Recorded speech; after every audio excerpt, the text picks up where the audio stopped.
Good morning, everyone. My name is Will Wright. I work here for the Los Angeles chapter of the American Institute of Architects, and we are delighted to have a presentation from Los Angeles City Planning on the new zoning code. Um, if you do not mind, keep yourself on mute unless you're actively engaged in the conversation. We will have an interactive Q&A, and I encourage everyone to introduce yourself in the chat um, feature here. And also make sure you add any comments, questions, recommendations, remarks into that chat, and also additional resources. Before we get started, I want to point out on the call we have our beloved president of AIA Los Angeles, Hava Danielson, and I invite her to share a few words if she'd like.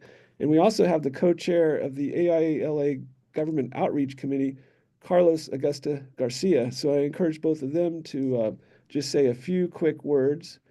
And in the meantime, we will get started with a presentation from Eric Lopez and Vina. I should have pronounced your name before. Vina Enhanced. Snehanch.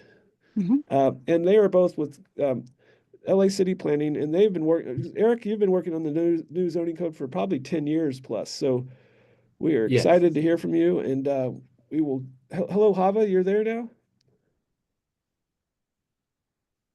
I I do am want to. here, but for some reason my camera isn't working. Carlos, do you have a few words? I just want to say, thank you to the planning department. I think we have a really constructive working relationship, many years in the making, between the architecture community and the planning department in constructing this and other ordinances. And of course, we owe that interaction to Will Wright, intrepid Will Wright, to continuing that thing. But welcome everybody, and this is the first of many moments to share and to give input and to work constructively together. So thank you. Sorry, I can't Thank fix you. my camera. I don't know what Thank the you, issue. Hava. We really appreciate that. I know we have quite a bit to go into. So let's hear from Vina and Eric Lopez. Welcome. Um, Thank you, Will. Good morning, everyone. As Will mentioned, we are from the Los Angeles Department of City Planning and here today to talk about the new zoning code. Thanks to Will Wright for setting up this session. We are really excited to be here. Want to start off with some introductions. My name is Veena Snehanch. I'm city planner with the new code implementation section, NCIS for short. And I am joined by Maya Zazowski, principal planner, who oversees the Development Services Center, and Eric Lopez, senior city planner, who is leading the NCIS team, and Andrew Jorgensen, city planner, and Spencer Wazarski from the NCIS team are also here with us today. In today's session, we will talk about some of the overarching goals and objectives of the new code and how we plan to roll out the new code for the entire city. But the focus of today's presentation is to give you a really comprehensive overview of the new zoning code and highlight some of the key features and regulations. And one key aspect of the new code is the ease of accessibility, and we really want to dive into this today. So Eric will do a walkthrough of the interactive version of the web-based new zoning code. So today's presentation will be interspersed with live demonstration on how to navigate the new code for each topic that will be covered here. We've also set aside some time for questions toward the end of the presentation, but please feel free to chat questions as they come up and we can get to it. So the new zoning code is being rolled out throughout the city of Los Angeles via the Community Plan Update Program. The map on the slide here shows the various phases. As you may all know, the new code has already been adopted for the downtown community plan, and it is now effective here. The new zoning proposals for Boyle Heights, Harbor Gateway, and Wilmington is currently under review by the City Council.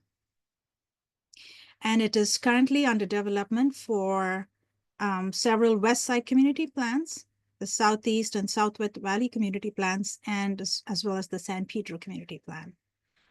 So this really means the new zoning code has been adopted or is in the process of being adopted or is under construction or is under development for more than a third of the city at this point. So what are some of the key objectives behind the new zoning code? The new zoning code, first and foremost, aims to provide tools to implement a wide range of community visions to meet the needs of LA's unique neighborhoods. And this means updating the code to meet both today's needs and objectives and to be adaptable in order to meet future policy needs as well.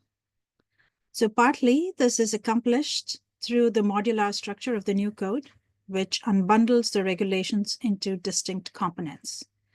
These components can be combined in a wide range of ways and allow for very clear surgical updates to the code as needed in the future.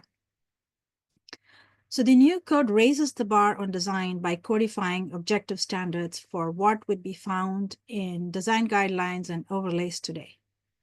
And it's equipped to be the primary source for zoning regulations. A lot of work has also gone into making sure the new code is supported by graphics and is structured in a consistent manner that it makes it easy to navigate.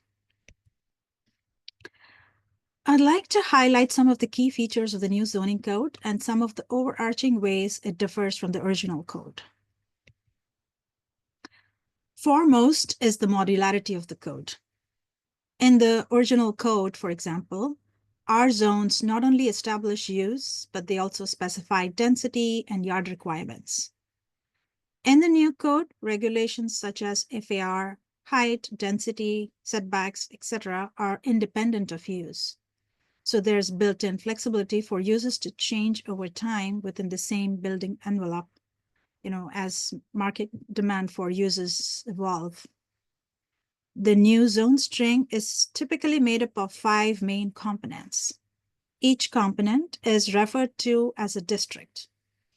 In the first bracket, there's form, frontage, and development standards districts, and these regulate the built environment, the physical form of a building. The second bracket encompasses use and density districts that regulate the activities that are allowed on a lot. And each of these 5 districts contain their own set of related standards and rules that can be switched on and off and dialed up and down depending on the specific need and context. As you can see here, there's also a third optional bracket reserved for overlays such as the CPIO, which could capture more subjective standards. There has been a conscious effort to minimize discretionary processes that cost applicants a lot of time and money. This slide here shows when projects qualify for by right approvals and those that require discretion. I'll go over these in the next few slides. We know that projects seek adjustments or variances when it's hard to comply with a challenging site situation or other constraints. But that ends up being a really time-consuming process. So what we've tried to do here is anticipate where there might be issues and offer flexibility to meet the rule's intent. So some rules have exceptions that include baked-in alternatives that projects can utilize on a by-right basis. For example, we require building breaks if a project exceeds a certain width. The intent here is to break up the building mass. So a project could achieve that by providing instead a courtyard. Similarly, the code describes when, under certain scenarios, a project is exempt from a rule. This is described in the exception section of that particular rule. So these 2 features are intended to minimize pushing projects into discretionary process. And over time, we anticipate that more exceptions can be added based on the types of requests for relief we receive on a more regular basis and craft them as standard practices. Civic facilities such as museums, libraries, and community centers and government institutions generally tend to have very distinct requirements. So alternate typologies are a prepackaged set of exceptions to allow for unique needs and override some of the zoning regulations for these type of special uses. While the form and frontage regulations are intended to encourage active and engaging street fronts, we recognize that there can be other ways to achieve that. So alternative compliance is probably something this group would most appreciate. It gives architects an opportunity to propose alternatives to design standards in the code. The only criteria is that they meet the intent of the regulation. So alternative compliance allows for more creative approaches to meeting regulation in the code. For example, architects can propose alternative ideas to standards such as, we require horizontal or vertical banding or entrance standards. It's a director's determination that does not require a public hearing. In the original code, incentive systems such as TOC is a discretionary process. Under the new code, the public benefit system allows most projects to achieve bonus development rights through a ministerial process. Article 9 of the code lists eligible types of public benefits, as well as the minimum sizes, design requirements, location standards for these types of spaces.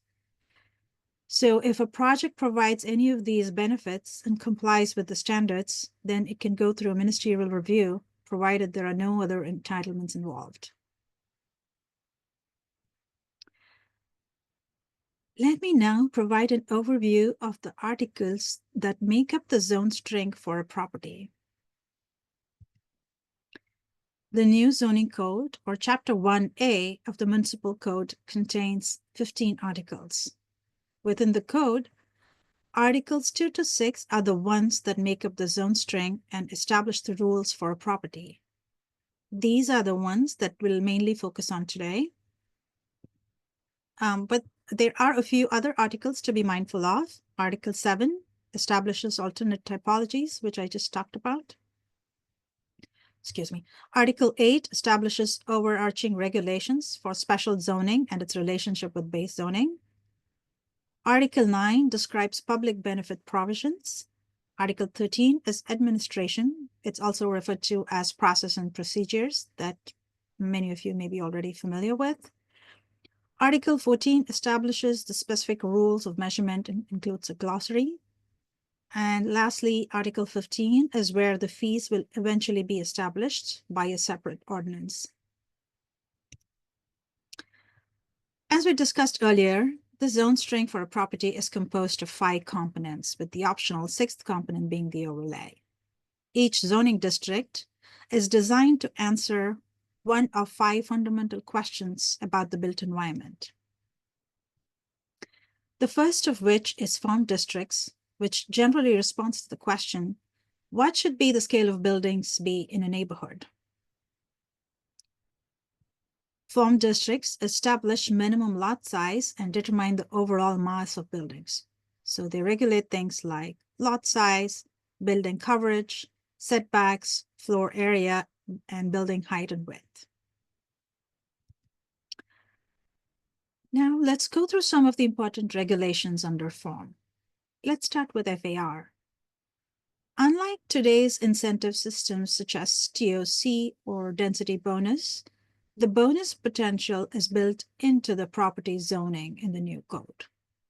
Form districts establish both the base FAR and also the maximum bonus a project could achieve in exchange for providing public benefits. As you can see in this example, the base FAR for this form district is 1.5 and the bonus FAR is 6. So projects can build up to 1.5 FAR by right, as long as they do not require any other entitlements. However, if a project chooses to access the bonus rights, they can go up to 6 FAR by providing public benefits. What's worth reiterating is that the bonus development is primarily accessible on a by right basis. So the design standards for qualifying public benefits are all made explicit in the code. For example, if a project proposes publicly accessible open space as a community benefit, and it can pursue a by right pathway if it meets these design standards. Similar to FAR, there's base and bonus height. For downtown, height is regulated as number of stories to offer more flexibility. In other areas outside of downtown, height may be measured in feet similar to today.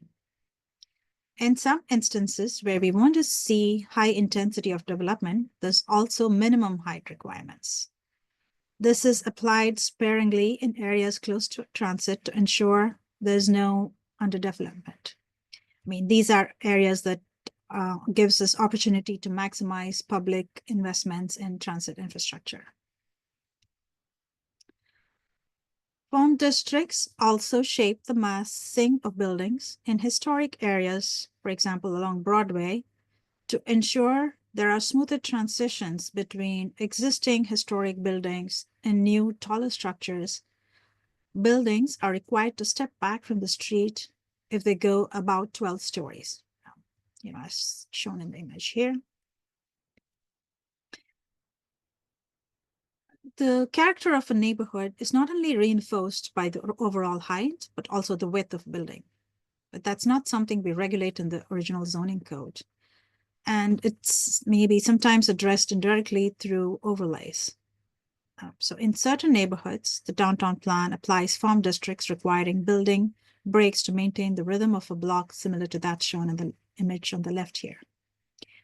This is to help create a more human-scaled environment and ensure large-scale buildings are supported by amenities such as courtyards, paseos, and other types of open spaces. Open space is regulated in the form district as amenity space requirements. And again, unlike today's zoning, amenity space is required for both residential and as well as non-residential projects. There are two types of amenity standards. Lot amenity is a percentage of the lot area, and residential amenity space is a percentage of the overall residential floor area. As shown here, amenity spaces can be provided in many forms. And since many of these types qualify under both lot amenity and residential amenity, they may be double counted towards both. For example, you see common outdoor amenity space qualifies as both lot amenity and residential amenity space. I won't talk about the minimum lot area and lot width because they are generally not different from how they are regulated in the original code. Building coverage shows how much of the lot can be covered by buildings or structures and is represented as a percentage of the lot area. One other thing to highlight is the building setbacks. Setbacks are organized by the type of lot line. So a primary street is the new zoning code version of the front lot lines. Side street lot line is distinct from the side lot lines, depending on whether the lot is adjoining a street or another lot. Similarly, alley lot lines are distinct from side and rear lot lines. We also introduced the concept of a special lot line for things like river or park adjacent lots that need to have a specific regulation. These are quite a few regulations. There are quite a few regulations, such as transparency requirements, that are based on lot line adjacency. Before I hand it to Eric for a demo of the web code, I want to share a little bit about how each article is organized in the new code. Having a good understanding of the organizational structure is really key to navigating the code. All the articles making up the zone string have the same general organization structure. They're typically broken down into three parts, Part A, B, and C. Some may occasionally have Part D. Part A is the introduction with diagrams showing how to read and use the article, as shown in the first image here. Part B is the districts themselves. These are typically one-pagers with standards or metrics presented in the form of tables for a given zone designation, and it also includes helpful visual diagrams. And Part C includes all the rules that help you interpret the standards. You'll find all the rules, how it's measured, exceptions if any, and relief to our organization all in one place. relief to a regulation, sorry. Once you're familiar with this structure, it's easier to find information in the new code. And Eric will also walk through the typical structure of a rule, but we like to say, when in doubt, look at the rule. Eric will now do a walkthrough of the key parts of the farm district and how you can navigate the code to find the different rules that are regulated through the district.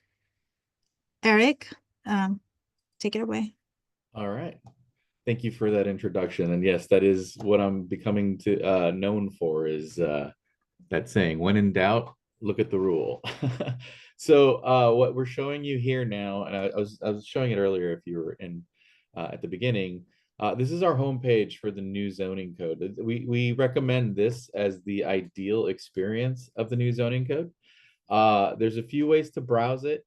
You can look at it the original static way, via PDF, which is a great way of viewing it. We've spent a lot of time making sure layouts were easier to follow, and the structure of the code was understandable. You all will be the judge of that. And we're also, open to hearing your feedback, because the goal is for this code to become more usable.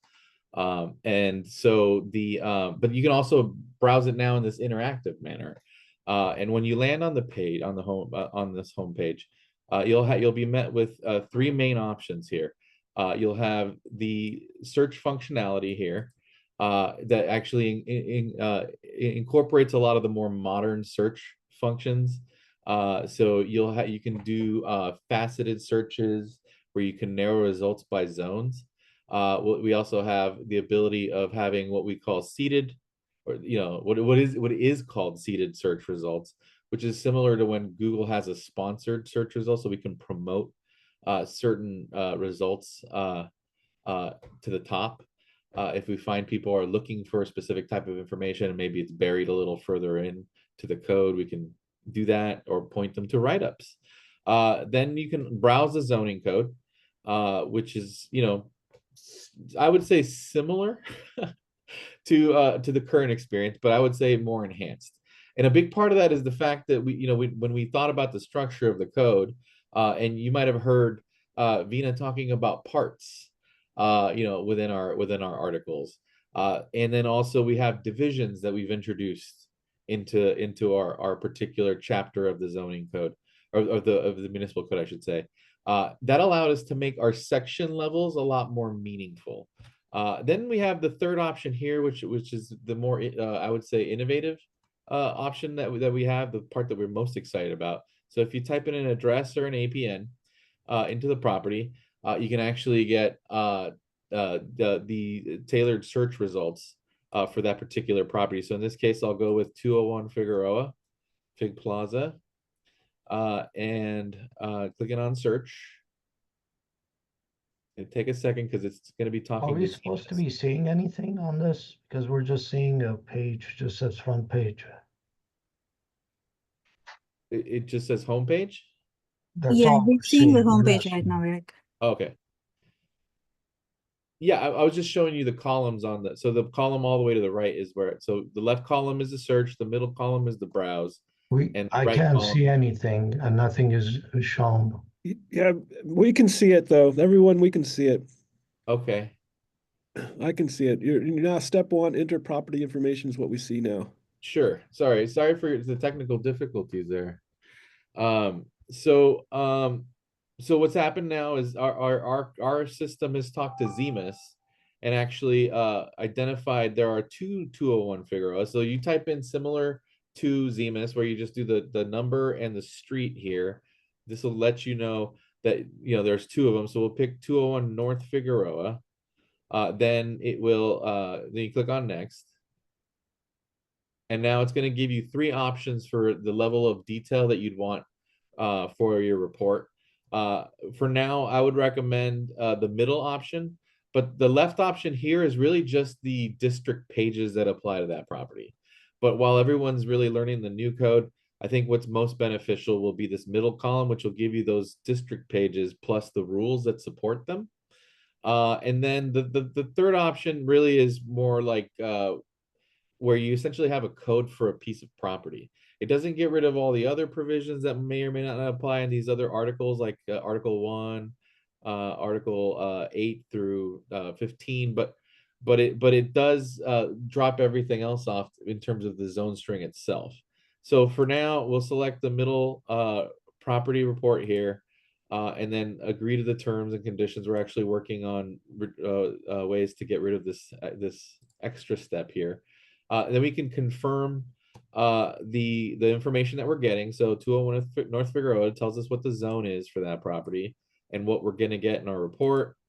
Then it'll take a sec, because it is actually what's happening now is the system is actually going through the code and pulling out only the districts that apply to that property, and also only the rules that apply to that property.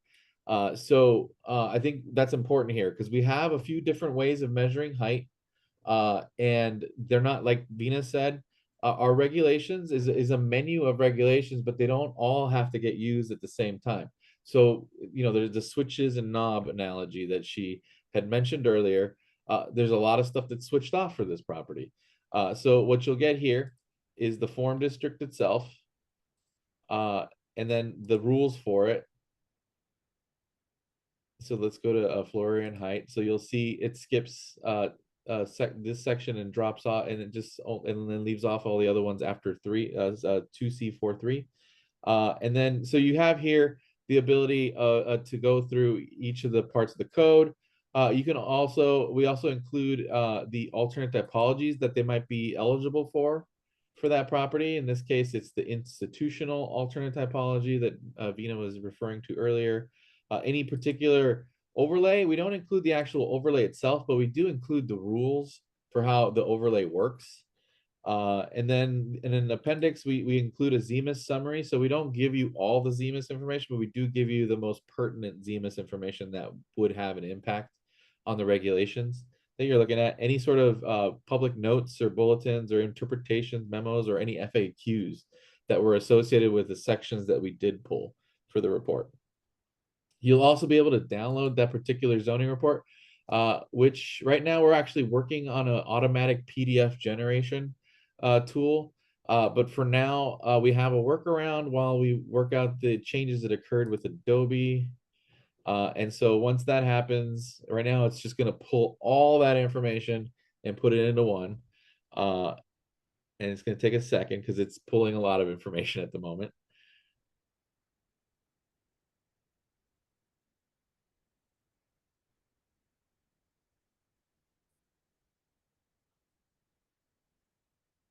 Yeah, it's taking definitely a good second, but there it is. So there you see everything here. We have the introduction that shows you how to read the article, how does it work with the other ones, the naming convention, all that other fun general rules. And then you get the district itself. You get the rules that apply to that property, just the rules that apply to that property, no other ones. Then amenity spaces, all that fun stuff, FAR and height. So what you can do right now is, if you wanted to download it, what we do internally, at least, is right click. I don't know if you can see me right clicking and then printing and then saving it as a PDF. That's the temporary workaround. My understanding is we're actually working on a whole revamp of the system to move into a more modern version of the publishing software.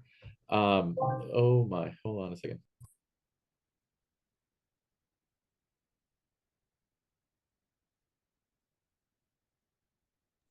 So yeah, so yeah, that's generally what we have here for the download option. Again, it's going to be a lot, especially once you get to the Article 5, because we do include all of the use permissions. But if you recall, when we were going into the download option, you can actually only you can select only the articles you want. So if you don't care about the uses, you can just unclick it. If you don't care about the supplemental districts and all that, you can unclick that. So you can handle this report in any way you'd like. So that's just the interactive portion of it. But to get into where we left off with Vina here, let's say I just want to look up the code. Then the browse option here, and going into Article 2, I want to learn more about the form district work. Here's the part A, the Part B, and the Part. So these are all the districts that Vina was mentioning earlier, and here are all the rules as well. So Part C is really where I think, at least at the beginning, you'll be spending most of your time, I think, besides the actual district itself. Let's see here. Let's just go into one of those districts. Let's go mid-rise, broad, 2. So here you can see we went through a lot to make sure that what you see in a printed page, you have the same experience on your web-enabled device. Now this website actually works on any web-enabled device at this point. So right now you're seeing it in a desktop view, but if you were to shrink it down, it switches over into a tablet view. But then if you narrow it down even more into more of a like a phone extent, you'll see that the information just restacks and reorganizes itself so that it fits whatever format you have. So it'll be the same code on whatever web-enabled device you have. But here you have the mid-rise broad district. And if you're clicking on it and you're seeing lot area, lot size, okay, so lot width, what does that mean? You can actually click on these links here for these division references. But I think where the most interesting work will happen here that you might have to experience a little more often is under amenity, right? So what does amenity mean? It's our new really, it's kind of our open space rule. The reason I say kind of is that we've actually made some improvements in this that actually relates to Will Wright's question in terms of what we consider to be outdoor spaces. So with the new code, what we did do is allow for outdoor spaces to be covered as long as they met a minimum height. And a lot of those rules, so like around what counts towards a lot amenity space versus a residential amenity space, those are all worked out here. And again, the modular nature here is it's something that I think needs some getting used to for folks that are a little more experienced with our current code. In here, this is the modular system that we have. We're relying more on static, more centralized and organized rules, where you can have as long as if we're using a particular type of regulation in our districts, we're regulating them consistently. We're not creating exceptions to exceptions to exceptions in the new code. So here you have the basic rules of what a lot amenity space is, which is kind of more what you're traditionally used to, the open space requirements. This is based on the whole lot. It's a percentage of the lot area. We give you the intent of that. What is the point of that? When do you have to provide it under applicability? What are the standards for it? So here are the types of spaces that we're looking for. Private outdoor amenity spaces and common indoor amenity spaces do not count, but the other ones do. How do you even measure? Like, how do we measure for compliance? Those are the rules there. Are there any exceptions to it? And is there relief available for that?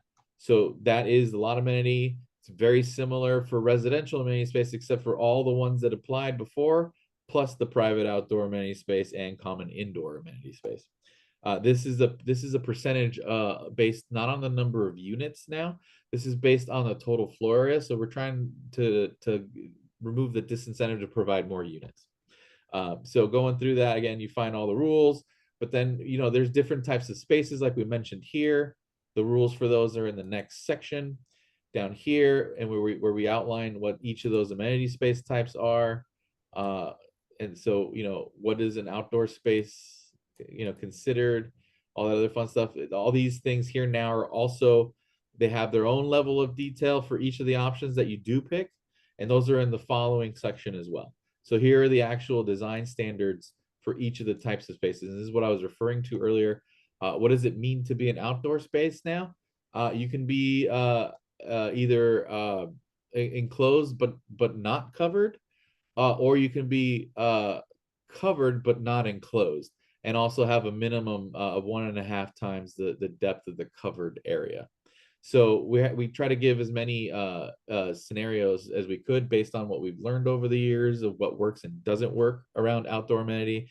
We also start to treat these special structures distinctly from more physical permanent items that can't be changed later on. And so we have these types of exceptions within it, or different ways of measuring. So, excuse me, these are all the rules. So as you're browsing, you might see a question mark that's popped up. But similarly, you might also see a little folded paper, paper with a folded corner there. That would indicate that there's a no. In this case, it's an FAQ, and one of the things to point out here is this navigation bar as well. So you have we prepared a write-up for the general public of how the bonus, FAR, and height work, just to help a little bit more and see if we can get people through the learning curve a little faster.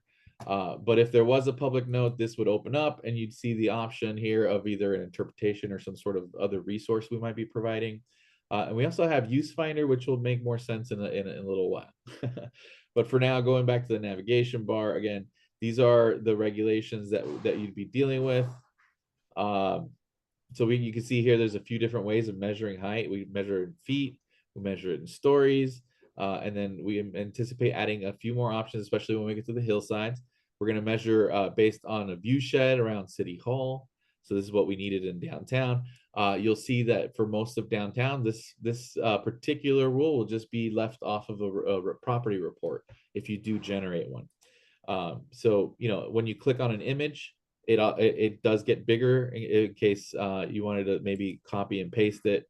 You have a full resolution versions of these. So with that, I'm going to hand it back to Vina.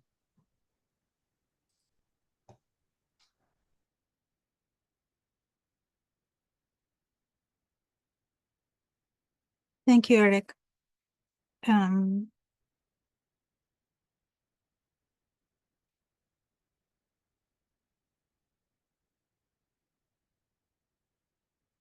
Thank you, Eric. Looking at the comments, it sounds like many people are excited about the interactive version of the new code. That's great to hear. Eric just went through the structure of a rule for amenity spaces. So this structure is consistent throughout the code for all districts that comprise the zone string. That's really helpful to remember. And I think it's worth repeating. When in doubt, look at a rule. It includes all the measurements, all the standards, how it's measured, if there are exceptions, and any relief options if they're available. All right, moving on with the frontage district, we ask, how should buildings be experienced from the street or the right-of-way? A building's relationship with the public right-of-way is determined by elements such as access to the building, where the building entrances are placed, landscaping, transparency on the facades, etc. Frontage districts include metrics that are new to the new zoning code, or some of these include regulations that were previously implemented through design guidelines or special overlays.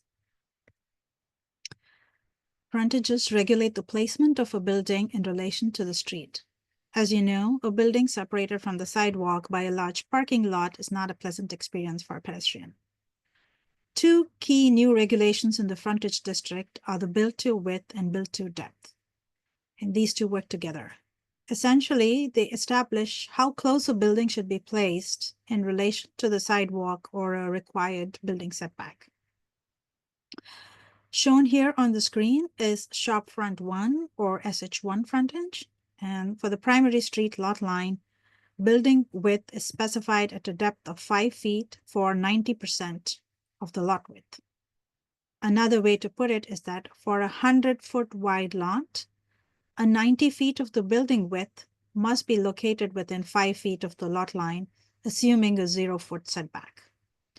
A small build to, say, 5 foot would mean that buildings would have to be built within 5 feet of front setback, as shown in the image here.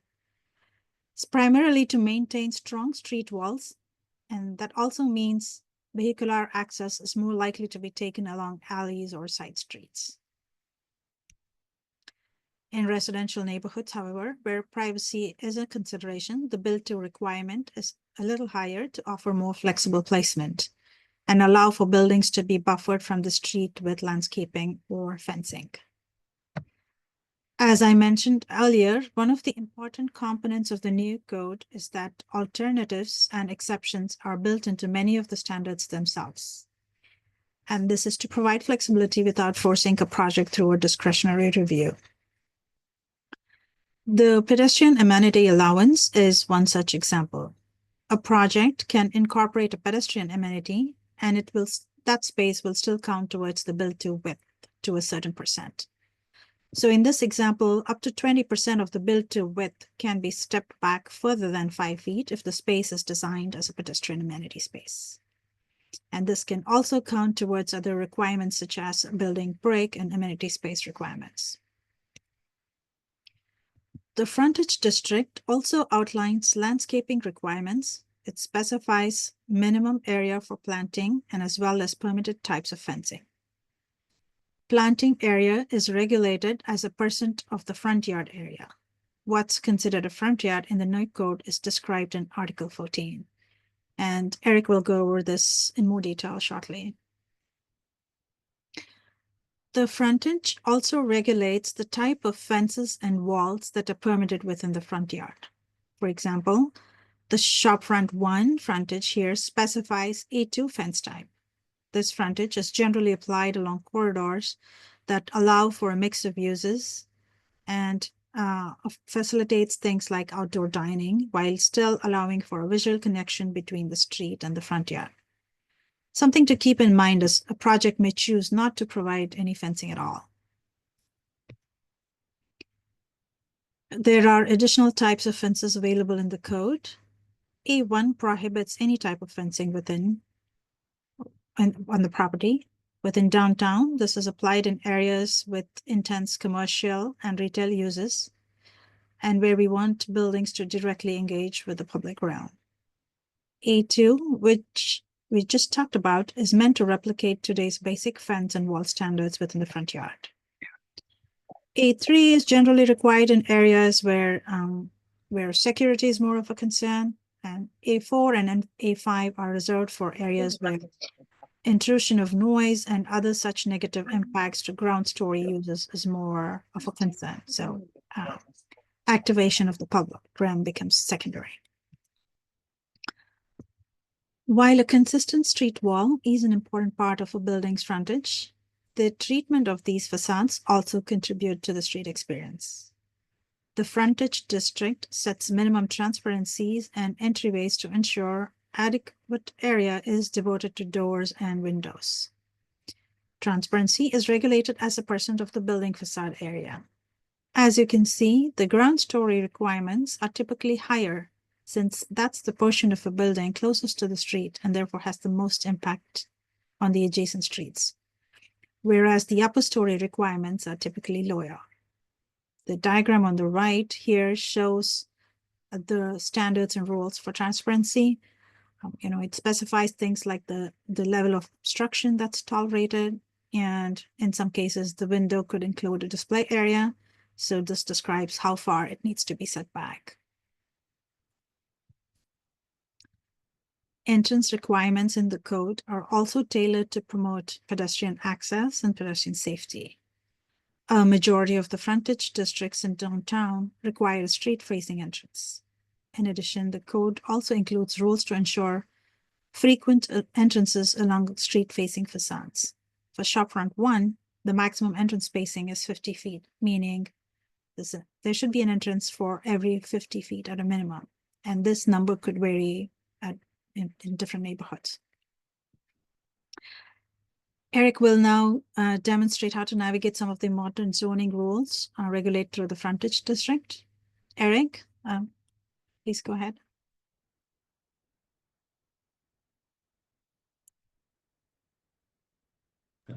And just to show you that I'm not cheating here, I'm going to leave off right where we left off with a few more navigation tips here. If you look on the bottom right here, there's a sort of a grayed out orange circle with an arrow pointing up. If you click on that, that'll actually, one of the things that's kind of, we found was a little irritating, was having to scroll all the way to the top. So we added a shortcut, one of the many improvements that we have made, but also we were looking at making other similar sort of quality of life improvements. But for now, this will take you to the very top. Now you can come back and browse around. Again, so this is just another way that you can just jump around the code a little easier. So let's go into, let's say, Article 3 now, where Vina has been describing a little bit more. In here, by clicking in the navigation bar again on the left here, you know, with the drop down options and selecting Article 3, that'll take me there. You got the Part A with the introduction again, which, you know, again is we put it there so that people don't the code is accessible.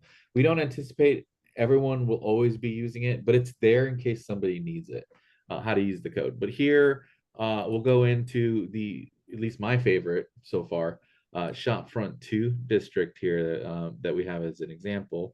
Again, you have the layouts there. You have the links that'll take you there. So let's just focus up a little bit more on the landscaping portion. The parking setback hopefully is a little more self-explanatory. But again, the rules for how that works is going to be in Division 3C2. But let's go into landscaping a little bit more. And so here you have, just to give you even more, again, navigation tips here. Whenever you see the text in italics, it's actually a definition that we're utilizing. That actually helps to make our definitions engine work. So whenever you also navigate, you'll see so a dotted line, a dotted underline there. In that case, that means it is a defined term that we've tagged. We've done as best we can to tag every defined term we could, at least, you know, within reason. And, you know, we may have missed one or two here or a few there, but, you know, that's something we can always fix. But when you click on, let's say you want to know what frontage yard is. So if you click on that, we actually have a pop-up that'll start to tell you what the definition is. And when there's specific standards you should look at, and it's not just a definition, we'll provide a link to that particular section of the code for you to look up more of the details. So in this case, the definition of frontage yard here is a category of yards referring to all yards that abut a frontage lot line, including front yards, side street yards, and special yards. And so again, we have the same structure of intent. What's the point? Applicability. Okay, when do you have to worry about it? What are the standards, measurement, and exception and relief? And here you start to see, here's an alternative compliance option here. You know, if you can't meet the strict letter of the law here, you can do your best. You can make your case that the proposal that you're putting together actually meets or exceeds the intent of that particular regulation. So this is when we start to see things that used to be. So one of the things that we try to do is whenever we had a so we made a lot of our overlays compressed into base zoning. Same thing with one of the questions that we got in our chat there is, you know, same with queue conditions. But with a lot of our overlays, there were always a little more subjective, right? So we tried to make those regulations objective and put them into the code, and we identified a way to clearly comply with what the intent of it was. But we wanted to kind of give back some of that flexibility of discretion, right? So if you feel like your project can meet something that is eligible for an alternative compliance that can meet or exceed the intent of that regulation, you can actually apply. And again, it's an in-house decision without a hearing. Now, if it does it is appealable. So if it does get appealed, then there is an APC hearing. But you know, hopefully, you know, we don't see as many of those, and we're just enforcing the regulations as best as we can. So here's a lot of what Vina was talking about with fences and walls.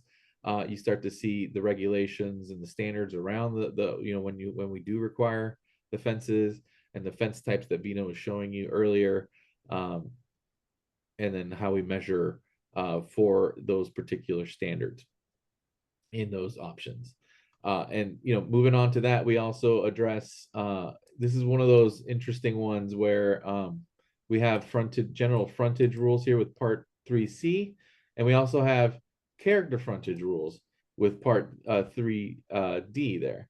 Now, general frontage rules are the ones you'll expect to see the most.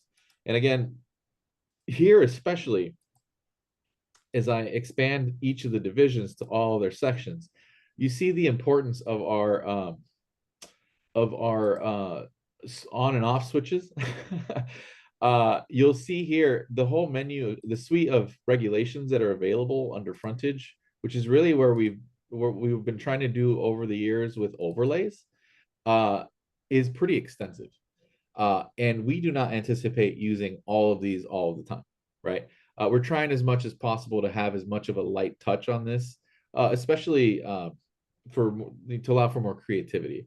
So for the most part, most districts will end up in Part 3C, and Part 3D is really reserved for areas that are more of a historic nature, or areas that have more of an established character with particular time periods.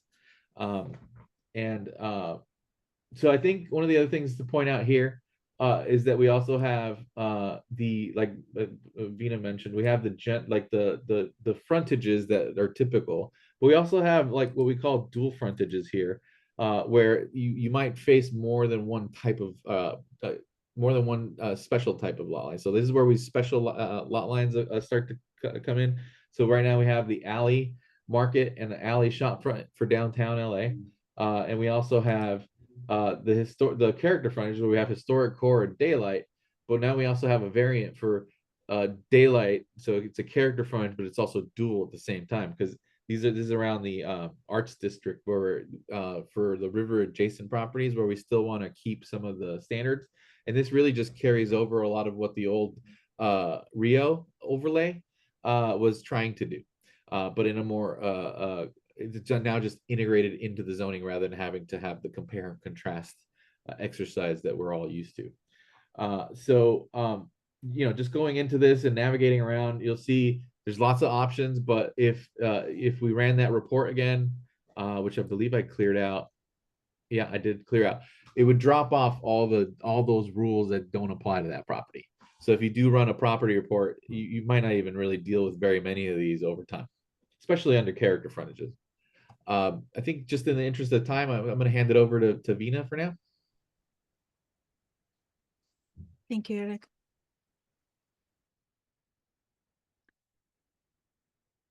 Next up is Development Standards District. With this, we ask, what should the site characteristics be in a neighborhood?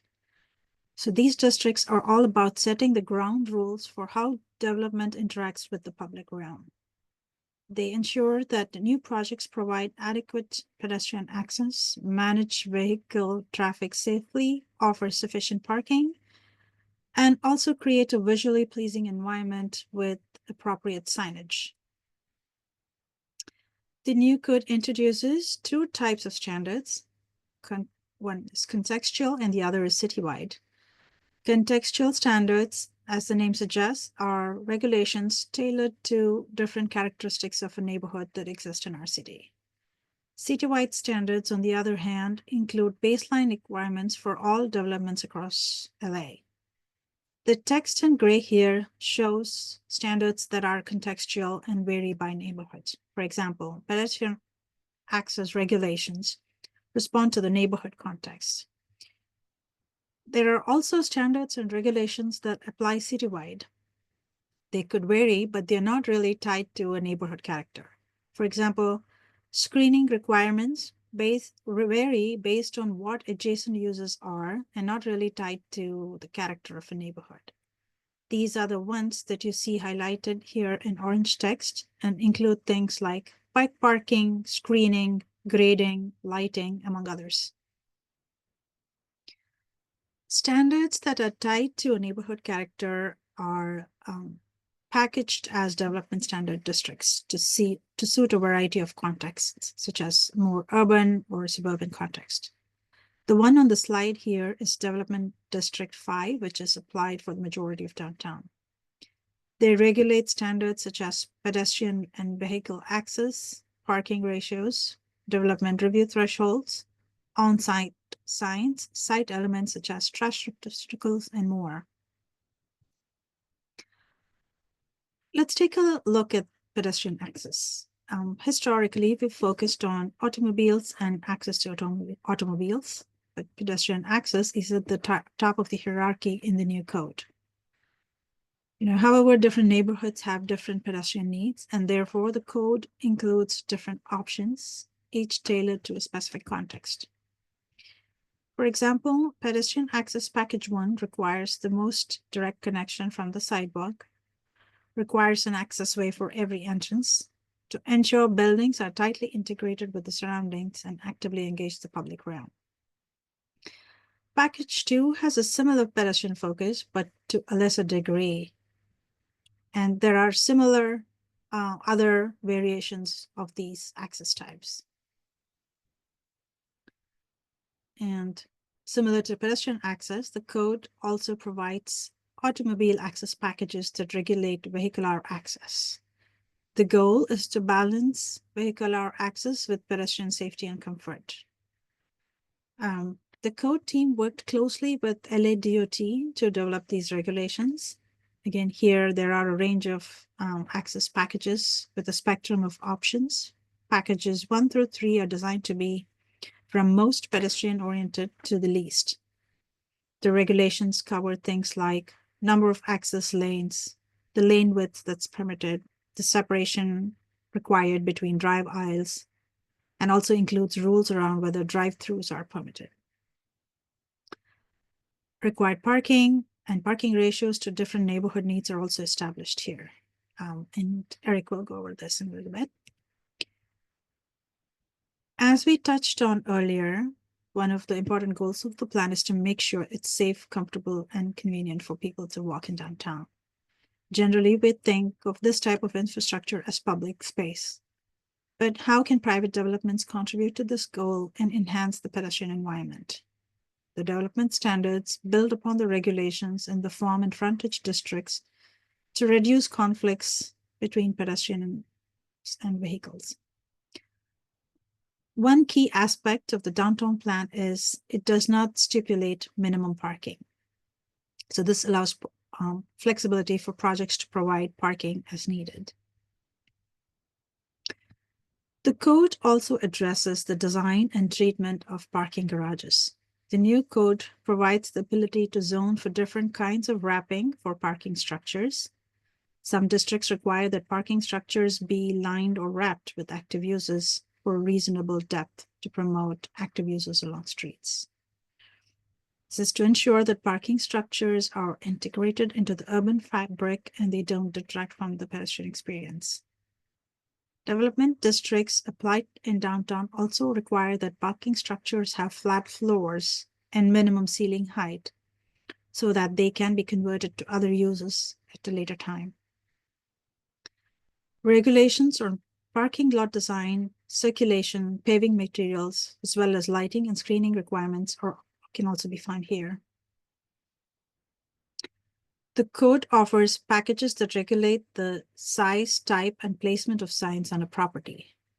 The new code largely carries forward the current regulations on signs with some minor refinements. There are 2 sign packages. Package 1 is generally the same as they are today. Package 2 has a more pedestrian focus. The table for each package covers the full gamut of sign types and clearly identifies if a sign type is permitted or not. Tree standards are another area where the new code offers an improvement of the original code. We have heard a lot of people complain, what's the point of planting if the trees die in a few years? So we are trying to address this here through maintenance requirements. Some of the upgrades include regulating tree counts by floor area, encouraging retention of existing trees, and requiring trees are located on the ground floor and while moving away from the previous point system. The new code also includes screening regulations to mitigate the negative impacts of certain uses or site elements on the public realm and abutting lots. The code specifies minimum width, height, and opacity requirements for different screen types. There are generally 3 main screen types: frontage screens for screening parking areas and driveways facing the street, And then there are transition screening requirements, and these are required along common lot lines and are triggered when the use in the use districts when a use is likely to have adverse impacts. Transition screen T3 is a new one, which is a landscaping buffer near freeways to help mitigate particulate matter impacts. And then there's also outdoor storage screens to conceal outdoor storage areas. Next, let's talk about some major changes to the development review, formerly known as site plan review. On the left side of the presentation slide, you have Chapter 1 thresholds that trigger development review, and on the right, you have Chapter 1A thresholds for Package 1 and 2. You will notice that Package 1 of Chapter 1A is very similar to Chapter 1 thresholds, while Package 2 greatly expands the thresholds. With Package 2, you may now be able to build a 499-foot tall building with 499 housing units without development review. Under Chapter 1 is Package 2, that is. And this is the one that applies to the downtown community plan area. Now to focus on the hotel rooms or guest rooms for a second, under Chapter 1 zones, 50 or more guest room units would trigger review. Under Chapter 1A, the number of hotel rooms is no longer a consideration. Instead, the trigger is converted to square footage of non-residential floor area. So for Package 1, it's 50,000 square feet or more of non-residential floor area, and for Package 2, it's 500,000 square feet. To understand the big change, let's take a look at this dual hotel project that's at 1260 South Figueroa Street in downtown LA. This project is entitled to 505,000 square feet of non-residential floor area. So under Package 2 of the new code, this project would barely trigger project review requirement. So if it was less than 5,000 square feet, it would be a by right project if it didn't have any other entitlements. So this increased threshold is really just one example of efforts to streamline the development process in urban cores. Article 4 also establishes the environmental protection measures, or EPMs. The idea behind EPMs is to standardize implementation of mitigation measures. The big change is these measures apply to both discretionary and by right projects, and they are triggered by a threshold. So the EPM sets a threshold for every mitigation. For example, projects that use powered construction equipment may be required to incorporate noise muffling devices. And if a project was not using powered equipment, this would not apply. And similarly, measures related to paleontological and archaeological resources apply if projects involve grading or excavation, not otherwise. The implementation process for EPMs is far more straightforward. Applicants are required to sign an affidavit to acknowledge EPMs and the intent to comply. And if a project meets a threshold, then they are required to comply with the EPM standard.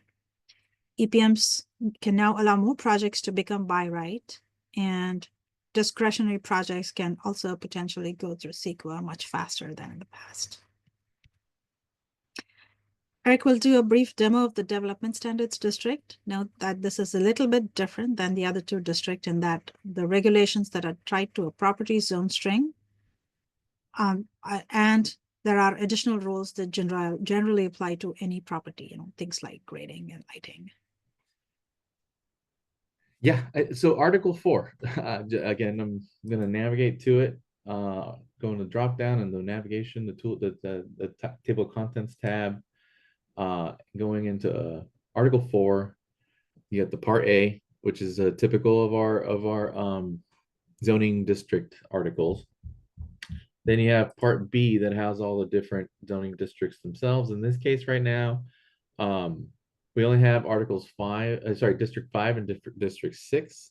I do want to point out that our zoning code team that's actively working with the other community plan areas at the moment and with our housing team they're going to be working on a revamp of this, because right now I think admittedly, I think it's the least baked. It's still baked. It's just the least baked of our articles here. Could use some improvement, and we acknowledge it.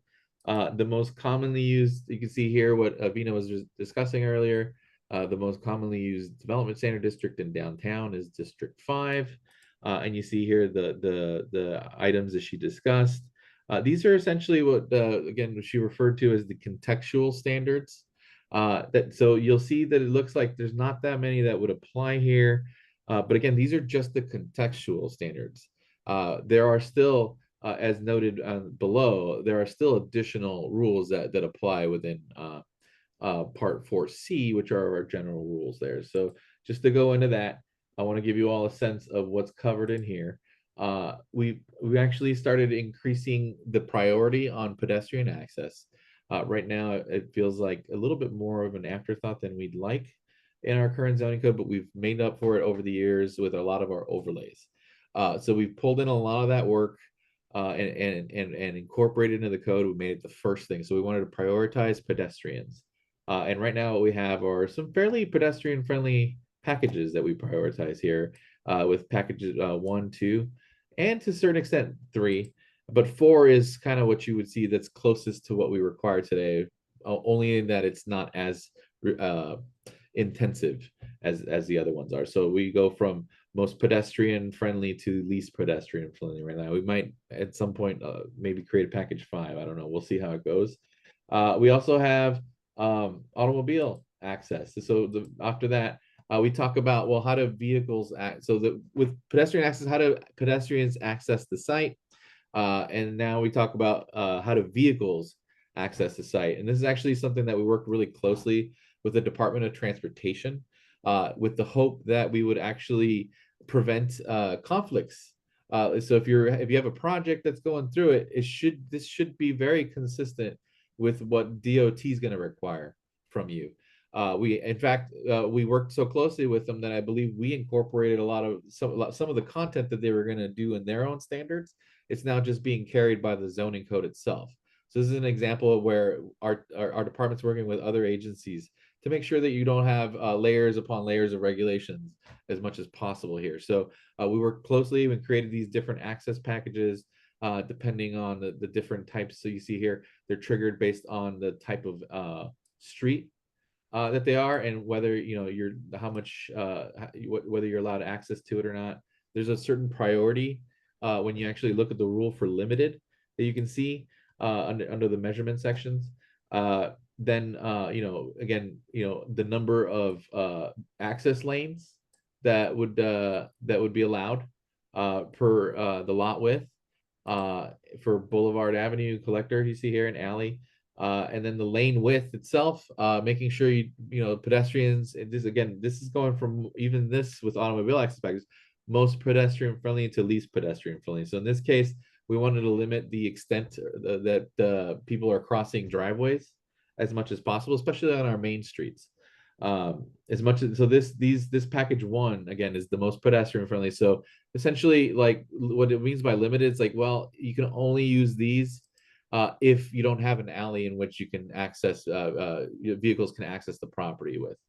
And then even that has its own limitations as to how many you're allowed to do and how wide they're allowed to be. So you can see here, I'm not going to go into each of the regulations, but you see here, a lot of those regulations for, how you even access the site. And here's the different general standards that would apply and the rules for how each of those things are measured. Then you go into motor vehicle use area standards.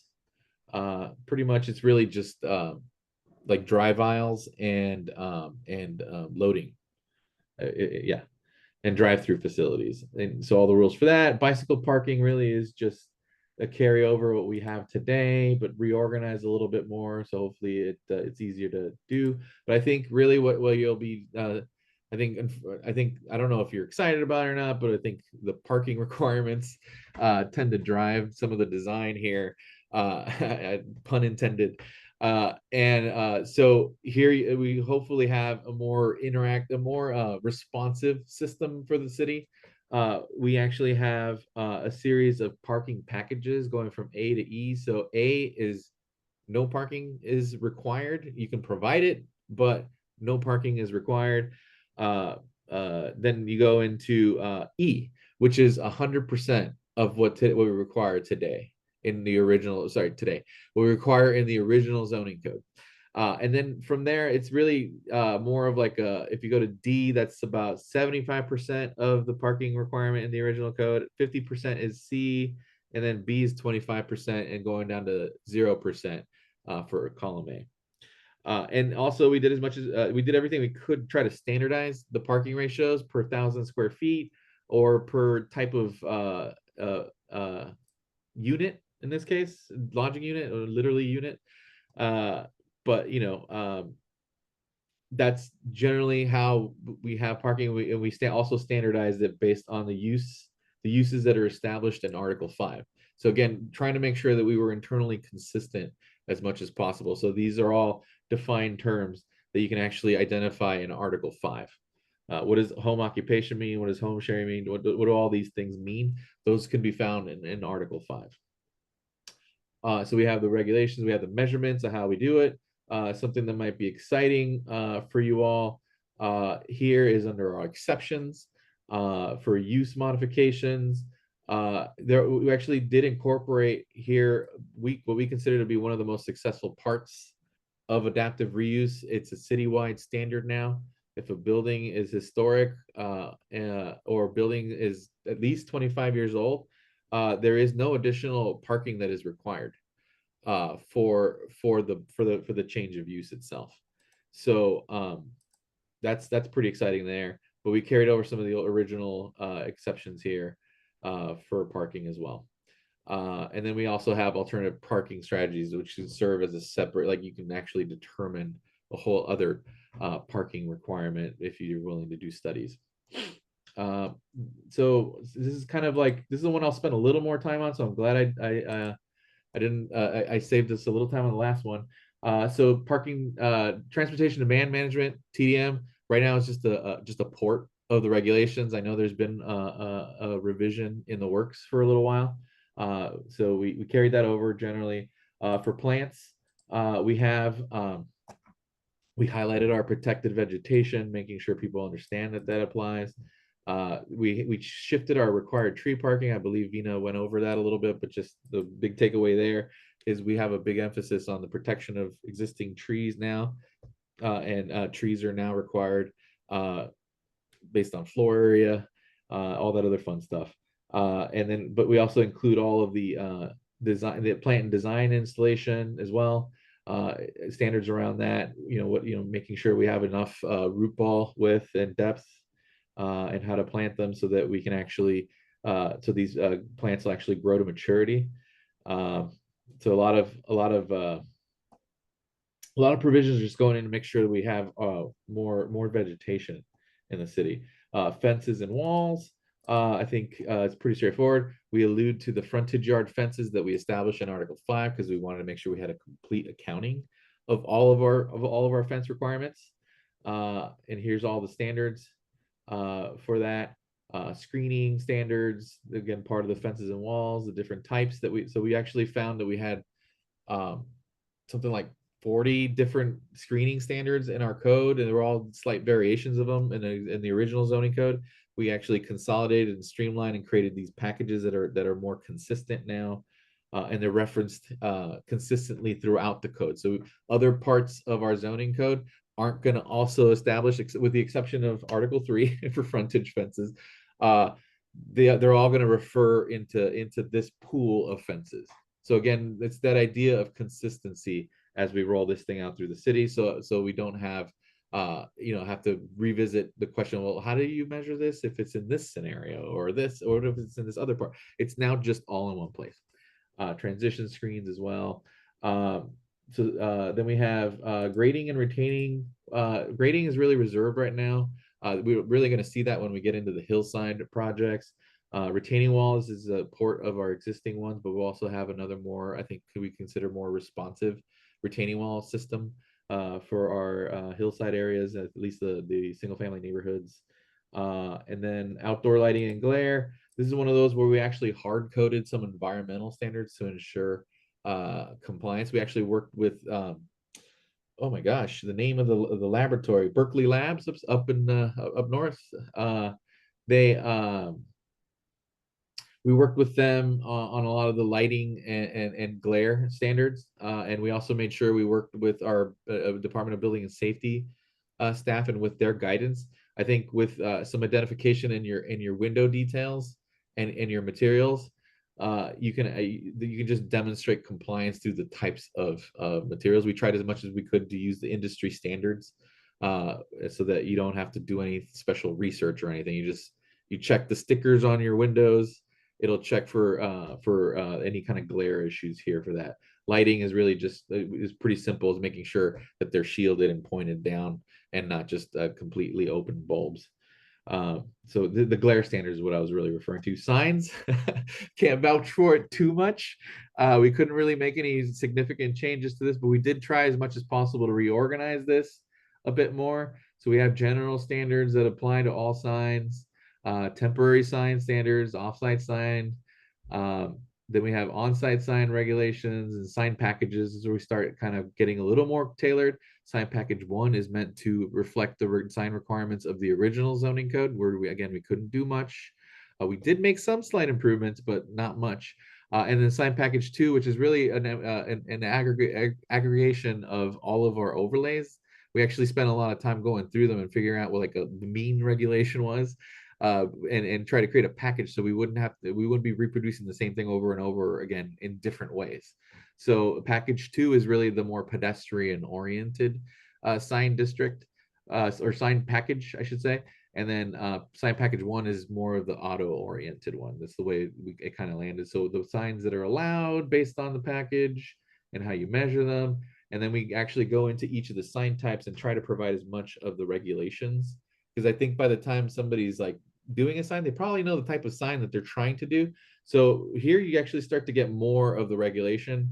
So you can probably look at this mostly to figure out what the actual standards are. So here's awning, here's the high-rise signs, high-rise sign 2, canopy, marquees.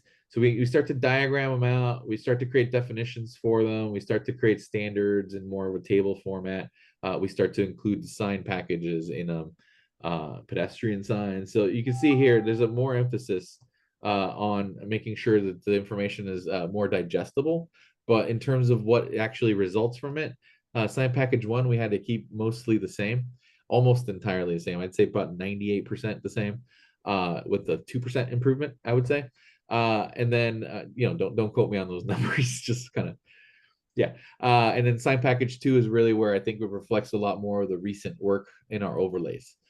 So these should be reflected in that.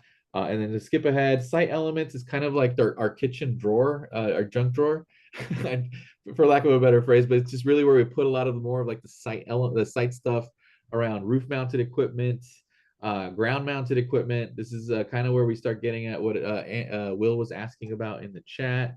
Where we start to get placement requirements for that type of equipment, wall mounted equipment, wireless telecommunication facility standards, and then waste receptacles, and then I believe recycle areas, and then I believe we end it with shopping cart containment, which was something from the original zoning code that we needed to incorporate.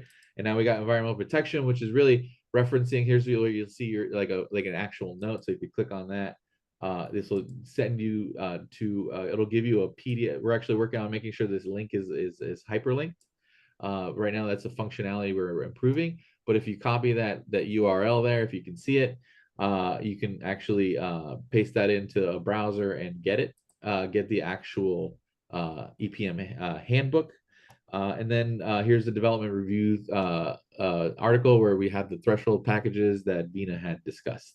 So this one's a little bit, like I said, this article is a little more substantive. It's kind of it has a lot more of those citywide standards that you need to look at. But hopefully this quick overview will give you a sense of where you can look. Again, a lot of where you'll need to sort of realign, at least when you're working with the new code, I think it's a better alignment.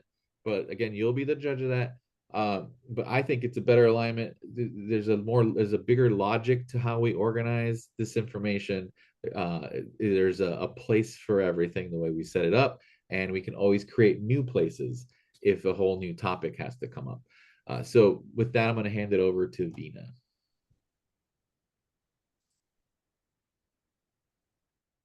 Thank you, Eric.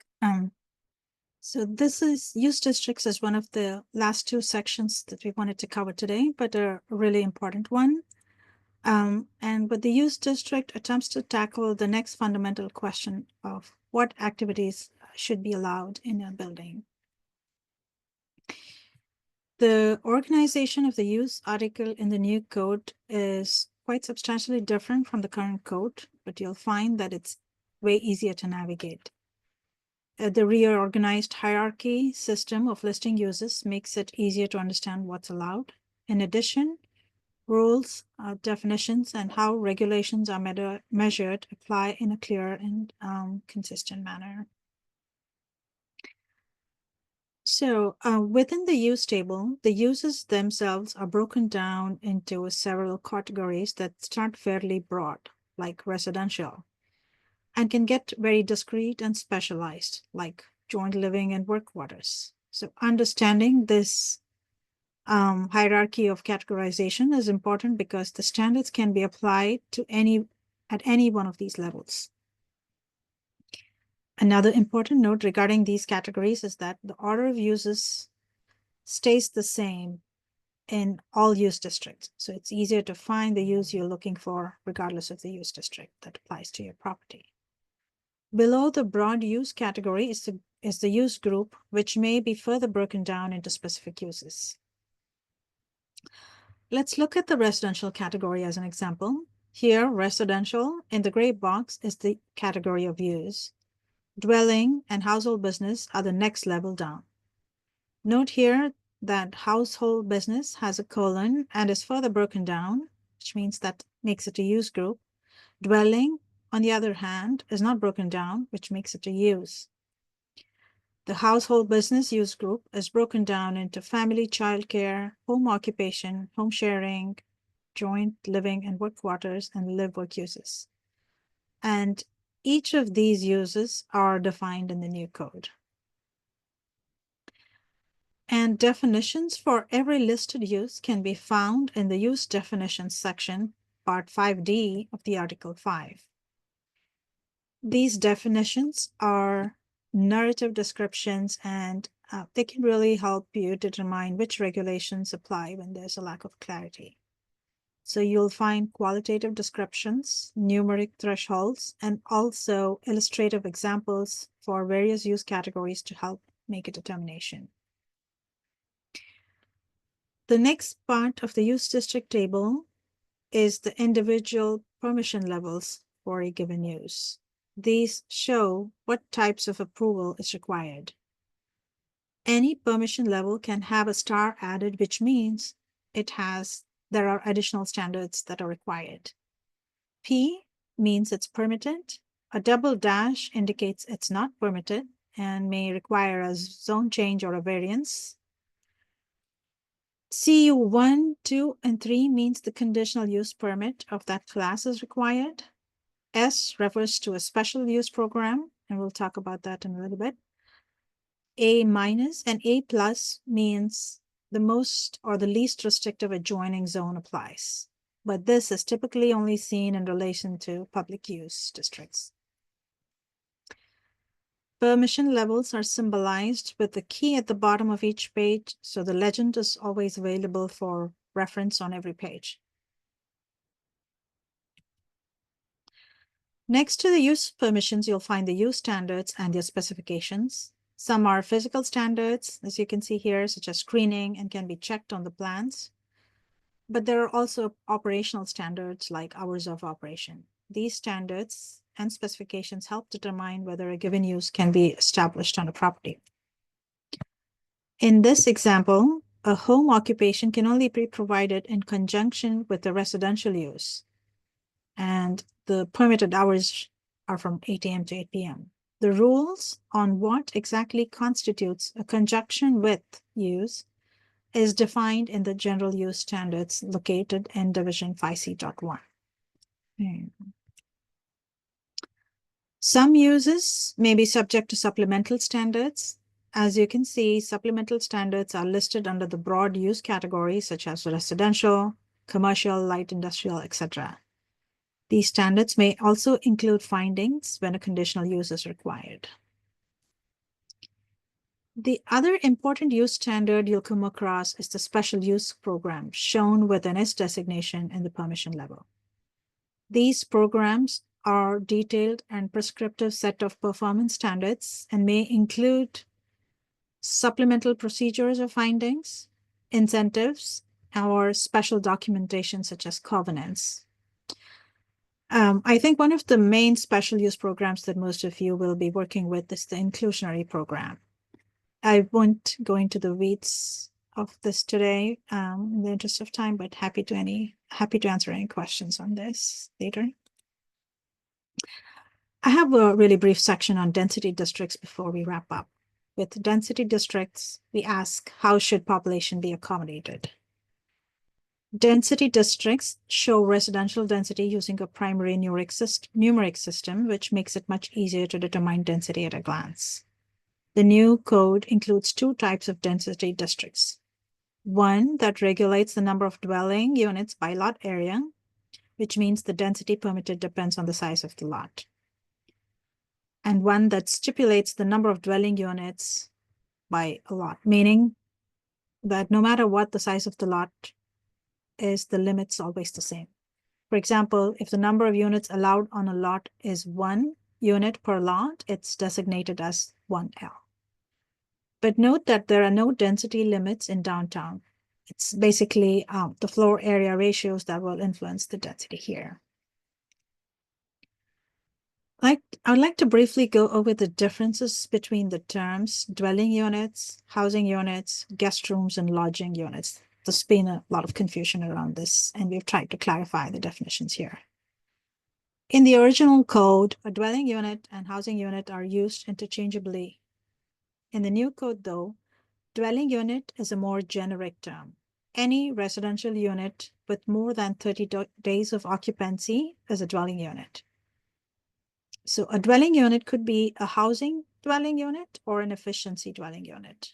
The key differences between the two is that an efficiency dwelling unit is limited in size to 455 square feet. It can have only one habitable room. It can have a kitchenette, but not a full kitchen. So in simple terms, it's a place where someone lives and is not a guest. This was called guest rooms in the old original code for reference. A housing dwelling unit, on the other hand, has none of these limitations. Lodging unit serves as transient living space, a room you pay for while on vacation. Eric will now demonstrate how to navigate the use districts. If you all are feeling comfortable, feel free to use the web code on your end. You can follow along what Eric is demonstrating on the screen. I can also chat the link here.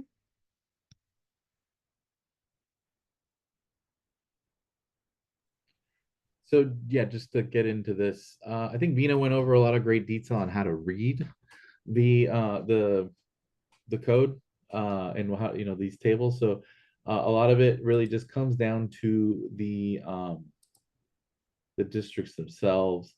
So just to go into CX3, which I think is a fairly popular zone in downtown, you see here the tables and how they appear on the interactive website. We have the use column with all the uses that are defined, the permissions as Vina has described, the standards that apply, and what specification for that standard is. And so here you can kind of get a sense of household business standards, what's involved in it, or eating and drinking. Let's say if it's just a general, which is basically we went with a generic term here because if you just say restaurant, there's all kinds of types of restaurants. So we just call it eating and drinking establishment, and you have the standards that go along with it here. Basically, you can't have any amplified sounds with it, but you can, if you want to have an amplified sound, you can ask for a conditional use permit for that.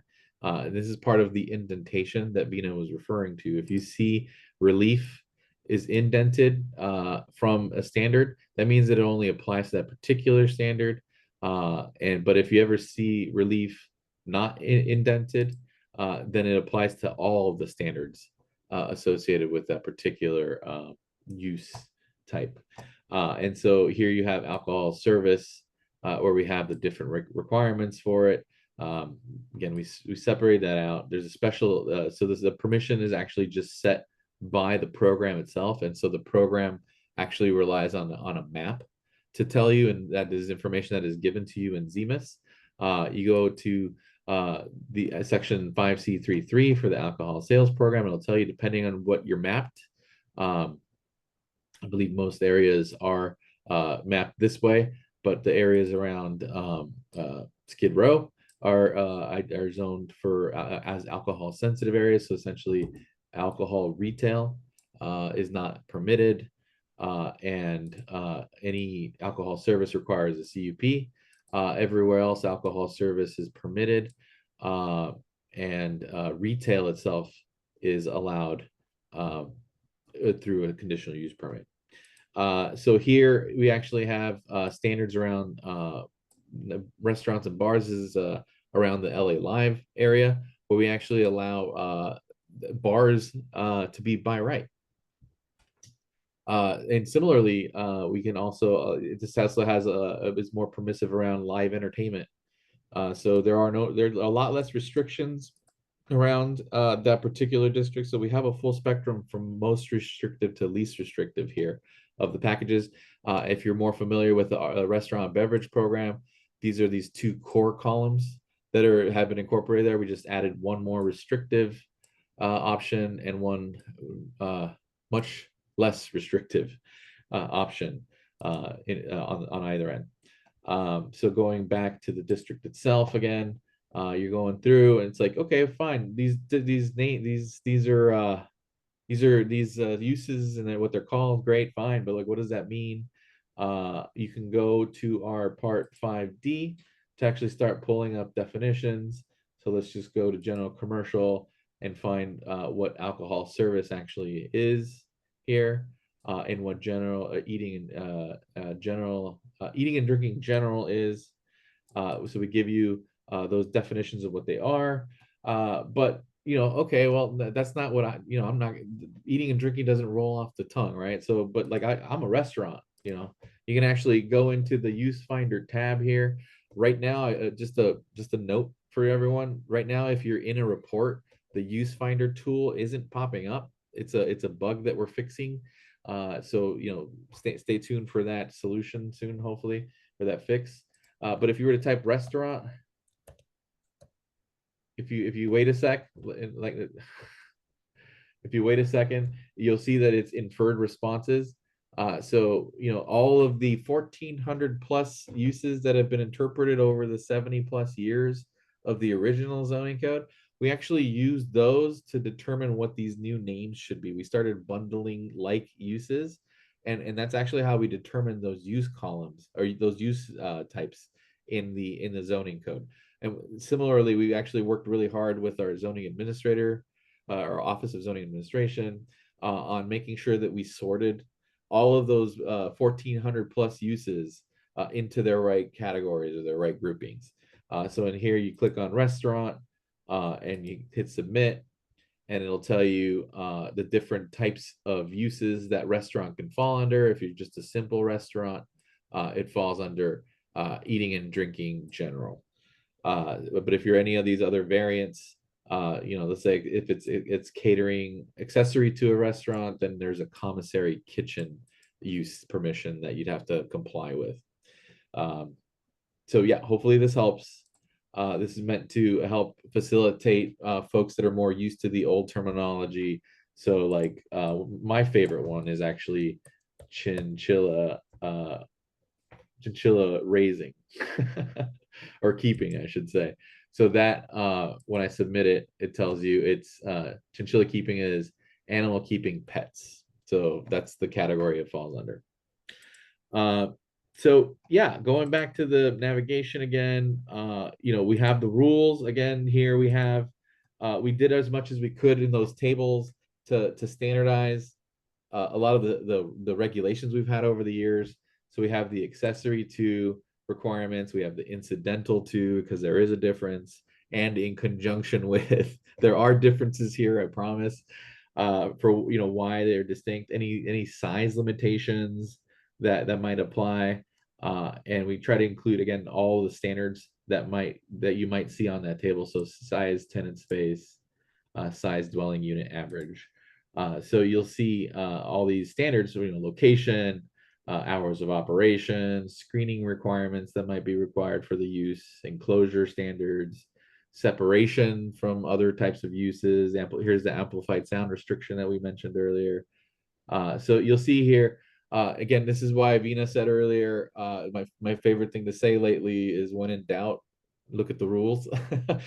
Here is where it's meant to really just give you like the explanation for how the thing is supposed to work. And so at that point, if even then it doesn't make sense to you, that's what we're here for. Our team is here to help you through that. So planning.newzoningcode@lacity.org. Vina, if you don't mind typing that into the chat, you can email that. It'll get to both our team, new code implementation section, and the zoning integration program team. So we're here to answer these types of questions. If something's, even after you've looked at the rule, it's still not clear, that's what we're here for. Okay. And we'll take, if there's an actual issue there that's code related, we will work on figuring out a way to fix it. So I think just Article 6 is pretty straightforward. I want to make sure I just, for completion purposes, there's not much here. It's our shortest article. It just includes all the basic standards, like we mentioned. It's not really, I'm only saying this now because I'm a little compulsive about making sure we finish things thoroughly. So yeah, hopefully, we'll stick around as long as we need to for questions. I know we took a long time here, but I'll commit to staying as long as I need to for questions. Excellent. Thank you so much, Eric, and thank you, Vina, and thank you everyone else on the call. This is a marathon, so we really appreciate everyone's involvement. I invite everybody that's on the call that has questions or comments to please toggle your hand. I would love to integrate everyone into this discussion. John Kaliski, you asked early on about statewide, density bonuses and how those regulations are. I don't know if you want to bring that up. That was one of the earlier questions. We also have quite a bit of comments from a few of you. No. I was just curious about the zoning code comments that Eric or Vina made about maximums being in there, when it seems like maximums are really, in the case of housing projects at this point, under the density bonus regimens, being defined not by the city, but by the state to a certain degree. Yeah.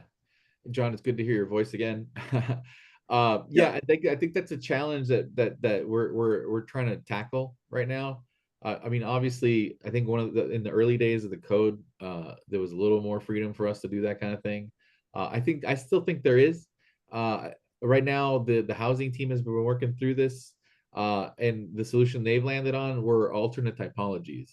So if there's a state law that would allow for something to go bigger, I think they've been going with alternate typology that's tied to the affordable housing programs. And also, there's also the possibility of just updating our state affordable housing, our state compliant affordable housing program, and then having that allowed. This is like, I don't know if you saw, but in Article 9, the density bonus, which is our state compliant, actually lets you go through the bonus if you keep providing affordable housing. That's kind of an issue we're trying to figure out, because it was a big effort to create predictability, but the state is quite unpredictable right now. Yeah. Thank you. And Tracy Stone, you had quite a few questions. Did you want to bring any of them to the conversation here? Oh, thank you. No, I think Vina replied to my most recent one, and I forgot what the other ones were. I'm sorry. I know we were answering some in the chat when we could. So, we're happy to go over if you were curious what we were, because we're trying to keep them short. but if you wanted more detail, we'll be happy to provide more. Thank you. And Eric, I mean, Alexander, well, Mark is on the call, the co-chair of the AIA Building and Performance and Regulations Committee. Mark, welcome. No, thank you. It's a long name for a committee, but if you had a crystal ball, when would you say, I know this isn't fair, but I'm going to ask anyway, like when would this be implemented across most of the city? I mean, it's a fair question. So I think in one of the earlier slides, I don't know if Vina can pull it up, but we have downtown. That's in the new code. Boyle Heights and Harbor Team are actually slated. I think Boyle Heights should be hopefully in the new code by the end of the year. Hopefully, the budget holds it. And Harbor also is actually going to be going to Plum this year. So they're actually, and council. So they'll have their form and legality period. But what I anticipated in my crystal ball, and I'm starting to kind of see, sort of, is that as like the biggest lift was downtown and Boyle Heights, because we were building the code as they were doing their planning, and so it was like a lot of back and forth, and I think that just added more time to the work that's going on with applying these zones throughout the city. And what it took to get into downtown and Boyle Heights was a lot more than I think we'll see in other parts of the city. So Harbor started actually fairly recently. In planning timelines, it was actually very quick. They were able to use just out of the box zoning. They're using out of the box programs. They're not using any CPIOs, any community plan implementation overlays or anything like that. They're just using straight zoning. And they were able to get to the finish line fairly quickly. But I imagine the impact of, I don't know, I'd hate to harp on it, but unfortunately, it's a reality of the matter. Like, the budget could slow down that effort on our end. But I think one of the things that we were trying to do, and I think hopefully is going to be what happens, because it's still too early to tell, is that the new code, in compressing all of those layers of regulations and trying to create more straightforward regulations on top of that, it should help speed up development as much as possible. But again, there's a lot of policy discussion that has to occur as we go throughout the city. They could add additional layers through that effort, but I think there's still an ethos for the new zoning code of trying to keep things as simple as possible. And when in doubt, when another agency is handling something well enough, let them handle it. We don't have to weigh in on it too. So working with, like the example with DOT, right? They were doing some effort. We incorporated some of what they did, but we made sure that we were consistent with them, so we didn't create any disparate regulations. So I know that's a very long answer to your question, but hopefully that gives you a sense of, because like I do see some time saving in rolling out and the zones, especially if we keep them to like the starter sets that I think we've been developing. That makes sense. And I'll just have one follow-up real quick. Do you anticipate there'll be fewer maybe CPIOs, or can we eliminate some? Or I'm thinking about the things that clog the wheels in a lot of development, like the SNAP, perfect example, right? Yeah. Like what do you anticipate, like things being slapped on top of this? I mean, one of the things we didn't really have time to get into, which if you look at Article 9, specific plans, and I think sign districts and oil districts are the only things that are actually allowed to change regulation of a district, like a zoning district. So we already put limitations on overlays. They can't rehash any topics or things that we're regulating with base zoning. So that in and of itself, because we can now regulate specifically as we need to, like we can create bespoke zones if we want to. Hopefully we keep it pretty simple and straightforward, but we can if we have to. So that should remove the need for a lot of the overlays. It's actually one of the arguments we made for rewriting the zoning code is like, because we have all these overlays, that was just a sign that our original zoning code wasn't meeting our base needs. And so, and as each of these overlays was being written, they were like ad hoc. So like they do a version of this, but different language on how you implement there, and then they do a version of that, and it became like this complex thing. So that's where the modularity of this new code is trying to get at. It's like, well, you can do the different things, but we'll do them consistently, right? We're gonna measure to different heights, but we're gonna measure that height consistently. Thanks, Eric. Michael Sweeney, welcome to the call. Thank you, and I want to thank planning for doing this. I mean, and I think Eric actually answered part of my question, which was just how this deals with the crud that has accumulated on the zoning code. That, and I think really, I want to push back at one point.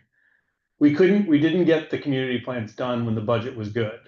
And so the argument that we as the professional community and the development community need to forcefully argue to council is that it can't keep putting stuff on hold every time we have a budget crisis. We can't put it on hold when it's not. I mean, I don't think I'm gonna make many enemies. Kevin De Leon dicked around with downtown and Boyle Heights' community plan for his entire time in office, and it has prevented work from getting done. There's no reason Boyle Heights should still be in front of council. There's no reason it should have taken downtown and Hollywood that long. And the result is those of us who live in the rest of the city, like Northeast LA, that has big swaths of its community plan that are essentially unenforceable now because of state law changes, are still waiting. And hey, it's great for those of us who know where the bodies are buried in the community plan and in the zoning code and in the lousy specific plans, but that's not good policy. And this is something like the fact that we are still sitting here and saying that underdevelopment, we will still only affect a third of the city at some point, is really a failure on the part of council. And again, I want to make sure that we're like, again, the people in planning are doing a great job, and we don't want this thing just kind of die on the vine or end up as the permanent temporary solution, or the temporary permanent solution. We all need to push council and push the mayor to get these done. And you guys have done a huge amount of work. And I think that like these building blocks ought to take away the reason why it takes a decade to update any of these plans. Now that the blocks are in place, we should be able to accelerate the updating of the community plans and get them back on the 5-year cycle we were all originally promised years ago. So it's not really a question. That's more of just that's an editorial. But I do want to thank Eric and everything, because this has been super helpful to walk through a really difficult issue. Yeah, I think to address the crud aspect, maybe not the term I would have used, but free speech. So one of the things we're doing, and I think it addresses Mark's question too, like with San Pedro, it was a recently adopted community plan. They established a CPIO. There's actually concerted effort to actually take that CPIO and that zoning and convert it into the new zoning. So there's kind of like an experiment going on there to see what the new zoning could do, even with a more recently adopted community plan. So, the ZIP team, the zoning integration program team within the Community Planning Bureau, is working really hard on translating what they tried to do in the CPIO. It's not going to look the same, but the outcomes will be the same. I think one of the things that we've been training our staff around internally, including building and safety and other bureaus, other divisions, departments, it's like languages. What you say in English and what you say in Spanish are two different things, because if you literally translated Spanish to English, some of that wouldn't make any sense. So there's like syntaxes, right? So like we have ways of translating the original language of the zoning code into the new zoning code. That's awesome. And I think that's it's great to see that sort of that, again, you guys are being really proactive at the departmental level. The specific crud I was actually thinking of when I said that was, the push by CD1 and CD 114 and to eliminate the ADUs in Northeast LA by passing an ordinance that applies at the community plan level instead of updating the community plan, just basically saying we will apply this at the community plan level. That's this kind of stuff which like, as I said, I think as a profession and as you know, is bad policy and it's something that we need to really stand against. So thank I mean, you. I'll be honest, Michael, and everyone here. I mean, if you like this and would like to see it throughout the city quicker, we could use your support right now. Definitely. And that's Yeah. not something I would normally say. It's just this is a really interesting time. I've been here with over 21 years, and I've never seen this before. So I think this is the one time I'll just go ahead and stick my neck out and say we could really use your support. Thank you, Eric. We definitely will. One idea here is, first of all, I want to say thank you so much. I mean, you've been working on the new zoning code for what, over 12 years, maybe even longer. And I got hired, I think. One thing that so there's a couple things that, and I invite everyone else on the call to please let me know if you'd have a question or a comment as well. But for instance, back when Alan Ball was part of city planning, there was this idea of the CPIO being put in place only because the community plans were not being updated quick enough. And then now that the community plans are being updated, I'm confused by why we still keep the CPIO around. And this sort of leads into another sort of observation, is that for some reason I think we keep trying to create regulations around desires. And so, for instance, the regulation about the 14-foot height for a ground floor was because at the time we desired every new building, mixed use development, to have opportunity for ground floor retail because that was a desire.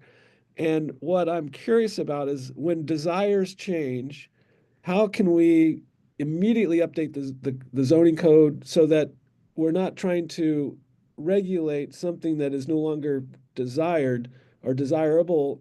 And that goes into the whole point of view of like, well, maybe we don't necessarily need, and so as we continue to evolve as a city, I'm hoping that we evolve the mission of the planning department so that it's no longer there to try to set in place various desires, but instead becomes more of a facilitator on how really amazing projects can get through the system as quickly as possible. So it sort of shifts the role from a gatekeeper to a sort of a trailblazer point of view. But you don't have to respond to that. But I do I have a wonder, like, at response. what point can we sort of evolve away from, especially the CPIO and these other types of sort of desire-related codes and regulations? Yeah, no, so I think one of the things I want to point out is I think you were around for the early discussions of when I was talking about the possibility of even doing this and trying to make the case for support for it. Like I think that we've met this particular goal.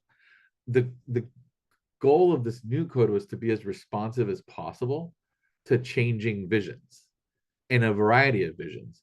So the new modular nature of the code means we can swap out a form district or a frontage to be more permissive or restrictive or allow a certain type of typology to occur versus another, and not necessarily change what happens in that neighborhood.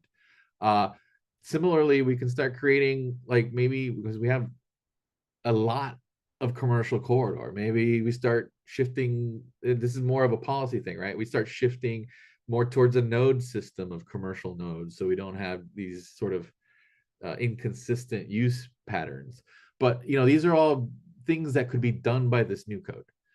So all we were focusing on is just making the room, making the space, and the capability of handling that type of work with this new code, and being more surgical about it. Because let's say we wanted to measure height in a different way, like we will with the hillside. You don't try to make height and feet work for every scenario. You create a new type of height regulation that is very specific to that particular goal, and then you have these rules that you can switch on in very specialized scenarios.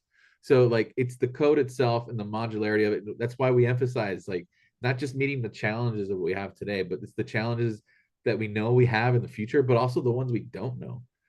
So this code, we spent actually a few years just working out so to make sure that the code could do that kind of thing. Excellent. Well, we're really appreciating that. And I know we're almost at time, but if anyone else has any comments, questions, please let us know right now. The last question I have, or I have thousands of questions, but one of them is, there was the perspective shift for zoning plan check to go from building and safety over to city planning, and I know that that might be contingent on the budget. So I wonder if that's still in play, if that's still an opportunity. As far as we know, yes. And I Okay. will let Maya handle that question a little bit more detail if she's willing to. I can handle it too if she'd prefer. If she'd prefer, I handle it. Yeah, no, it's taken on some urgency, I would say, given the budget situation, because the enterprise fund has tended to be a more reliable, stable form of funding for employees. So we were approved to have, we lost a deputy, but we're approved for a deputy. I don't know how that's going to play out at Budget and Finance, whatever the budget the city council adopts, but there is a fifth bureau is proposed. It would be composed of my division, the development services centers, and the new code implementation section, specialized services, which is managed by Sarah Molina Pearson, and includes all the specialized services, housing, best case management, redevelopment, and then it will also, it's proposed to include the Office of Zoning Administration along with the architects from Building and Safety who do the zoning plan check. Okay, that's great news, and we're really hoping that goes through. We are too. Rapidly. The sort of my big picture, and this is my comment, and I'm sure most people will disagree with me, but I love the city planning department, and I would love to see the city planning department become much more instrumental to how all the other departments shape the public realm. And therefore, the planning department becomes the design thinking element that then brings all the other departments into line so that we have a beautiful and functional city. And the development services and design and construction department essentially become the one that's making sure that all the project proposals go through as quickly as possible so that you have more time, space, and dollars available to make those projects functional and beautiful and feasible. But I know that most likely will never happen anytime soon. But that's where I'm hoping that we can sort of evolve our city governance model. And just while I'm speaking of this, I have no idea why city council needs land use authority. I think Will, I mean, what I learned in planning school is that the state requires a general plan and that all these types of things need to be consistent with the general plan. And it's I think it's already there. It's just that's just not how the system was set up. So yeah. Well, we're right at 12 noon. I have another meeting that we're doing with AIA California on our wildfire response that I invite everyone to migrate over to. But with that, any last questions or closing remarks? I mean, I can give you closing remarks. I think I mentioned it before, and I'll mention it again. Like this code is meant to help, and when it's not helping, we want to know. So I want to make sure that you all have that email address at planning.la. Sorry, new zoning code. Wait, what was it again? It's in our outro slide, right? Yeah. There it is, right there. I just chatted it again. planning.newzoningcode@lacity.org. We're here to help answer questions. Hopefully you'll do some homework and look into the rules because it's meant to really speak for itself, right? This code is meant to speak for itself. We don't like the idea of like you have to know somebody to know the answer to a question of what a regulation is, but we're still in our kind of growing pains phase. And we just want to make sure we identify any issues, in terms of, we can let you know, it's like, hey, you read that right. And that was the intent, that you have to comply with that. But sometimes it'll also be, well, no, actually, that's not what we meant to do. We're going to have to look into how to fix that. So, our team is there to help facilitate this kind of stuff and get you through that learning curve, right? There's a learning curve to that new code. And that's our team's job, is to help get you through that. Excellent. Well, I really appreciate your time and your effort and your leadership on this, and thank you for city planning. So with that said, we will invite everybody to stay in touch, and we will follow up with another session on the zoning code, hopefully quite soon. So I'll work with Eric and Vina on that. Look forward Big to round that. of Thank you so much for having us. Thank you. You're welcome. Big round of applause. Thank you. Thank you. Bye.